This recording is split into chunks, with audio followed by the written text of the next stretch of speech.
Sydney versus India college starting. Oh, you want to go to the lighter tone? थोड़ा lighter बहुत heavy हो गया अभी के लिए. बहुत ज़्यादा heavy हो गया. Nationalism, existentialism. We have talked about very deep topics. We've actually so Rahul has obviously joined us from. So he's studying in Sydney right now, and the three of us, being the great students that we are, Best, one of the best colleges. the best. So we are part of the best college in Ranked India. above Cambridge. Huh? So we can obviously people would want to hear the thoughts on studying abroad versus studying in India. That'll be a nice light discussion also. So sir, Rajiv sir, would you like to begin?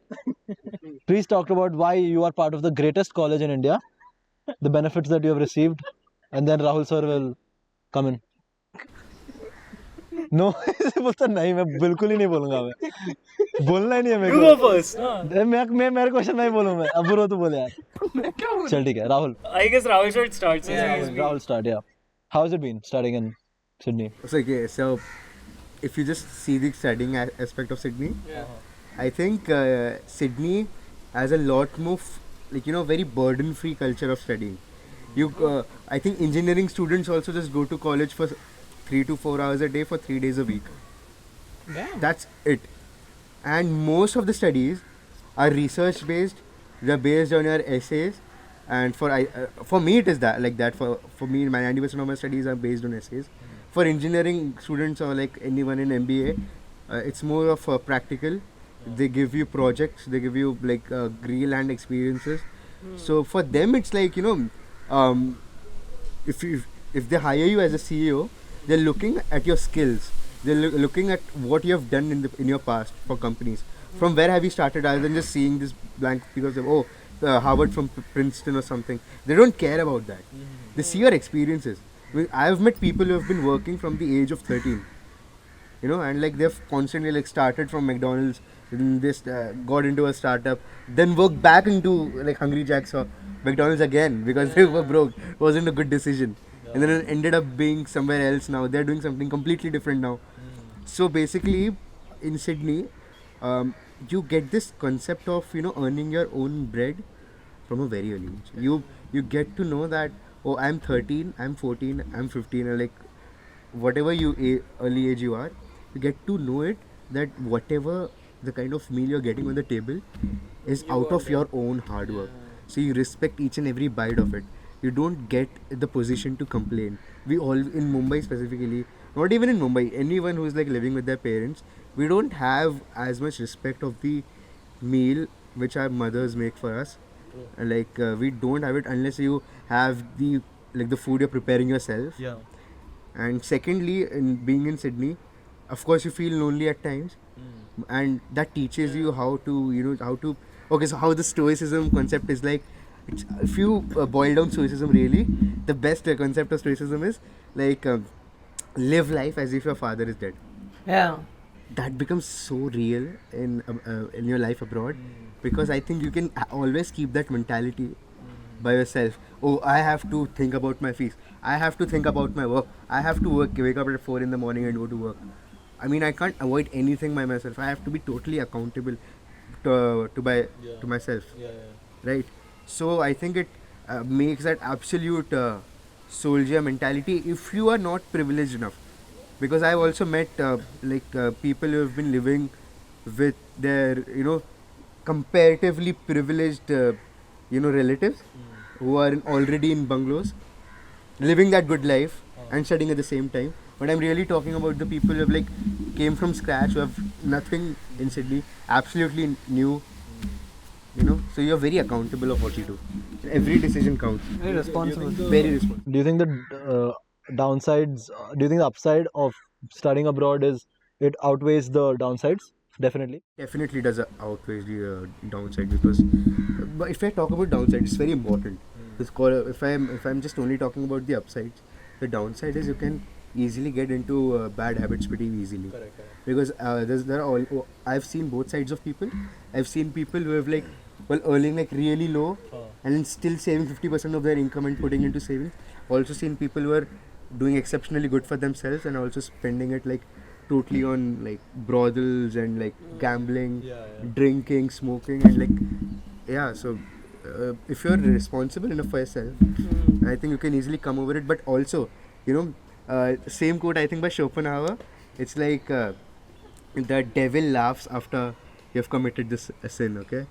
You can hear the devil laughing. It's a very deep quote. It's from a book from, I think, World as a Villain Representation. But right after is a very complex term. It's like I was seeing a video about like uh, spiritualism, and when you are like, it was about, I think, the concept of no fap or something. It was very famous recently. It's like right after you break your streak of like 20 days, 25 days. So right after you do it, like the masturbation thing, Yeah. the devil laughs. It means you instantly know that, oh, I've done something wrong. Yeah. So that also makes you very. I think that fact. I think you should do it once. Everyone should get into that situation. If you're completely responsible, if like you're completely responsible for yourself for the 25 years, and then you do a sin, you will feel like the worst person yourself. Oh, I've tried gambling once on $20. If like for an example, then if you're like not doing it for your rest of the life and doing it once, you'll feel like a criminal. But The small mistakes you've done at correct intervals makes you feel responsible in the long term.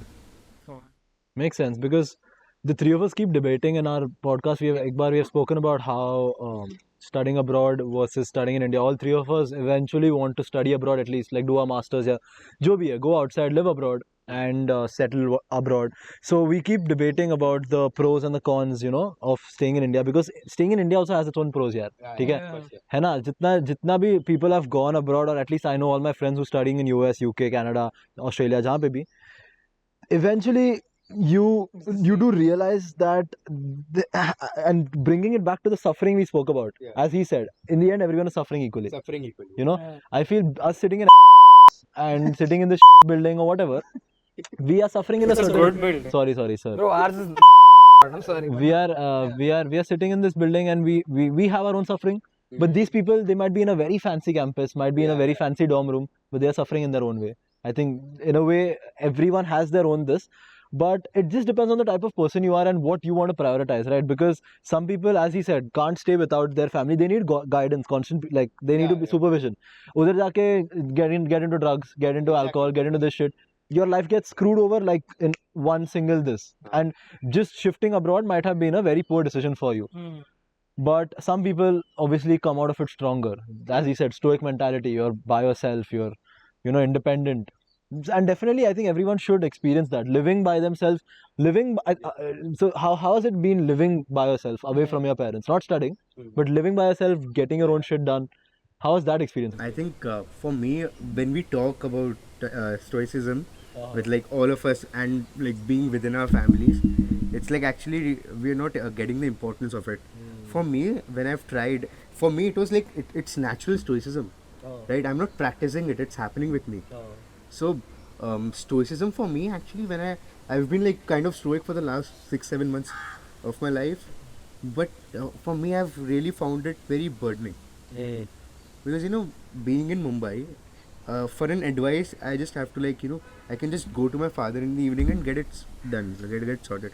But there I have to like calculate time. It's like, oh, it's 12 here. My father is probably like working. I should just call him tomorrow maybe. Get it. But till then, till that 3 or 4 days, I get it done myself. I will think it much. But then it's very mentally, very burdening, exhausting. You have to think about a lot of problems, even of the fact what you have to say to others, Like, I give you an example. When I was working at my first place, I never knew how the management works in a place, okay? So my manager, he told me that, oh Rahul, I want to, a very small thing. Like one of the modules need to be completed at my workplace. You just get it done today. And I was at the Parramatta station. I live in Parramatta. It's a suburb in Sydney. So I was on the train. I was on the platform, and I just texted him back. Oh Alex, I'll just do it tomorrow maybe, because right now I am at the station. It was like 9 or 10 already in the night. And then this guy, he just left me on message, and then he just made a big ruckus out of it that, oh, he's like irresponsible. So I also got to know that when you're working professionally, not forget professionally, even if you're working for someone, you can't be like the least amount of times you say no is better for you. You should always be a yes, okay? Oh, I'll get it done. And then maybe you can, if you say it yes, no, it will be easier for you on the next day when you deal with that person. I'm sorry, I did it half. I left it. I'm sorry. I just it was a hard day for me yesterday. That's better than just blankly saying no. Yeah. So that's one thing. And stoicism comes out to be very burdening for me.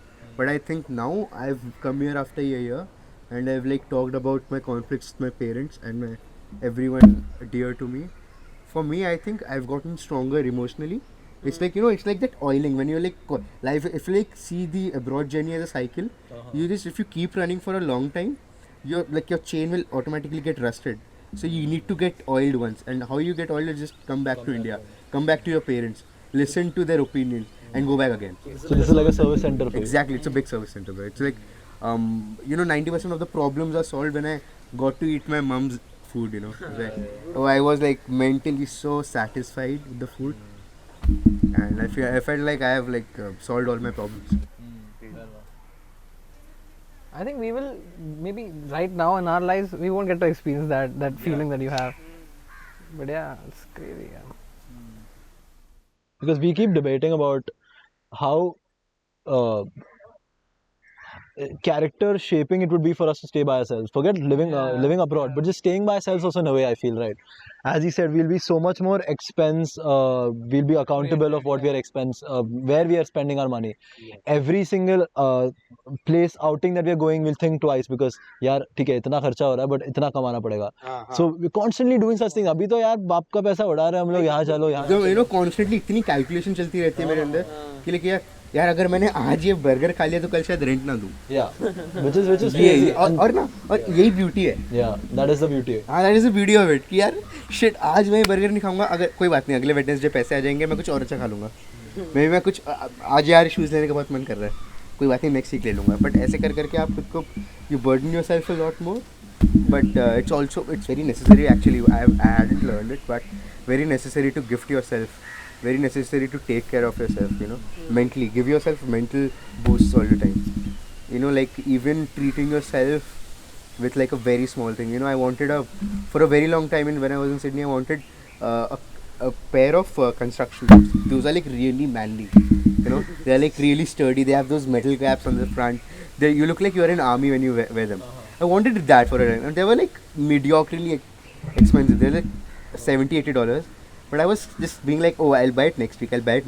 But once I bought it, I felt so good. I felt like I have accomplished something. See, you need to give it like at least once every month. Anything. It can be the smallest thing ever, but you should give.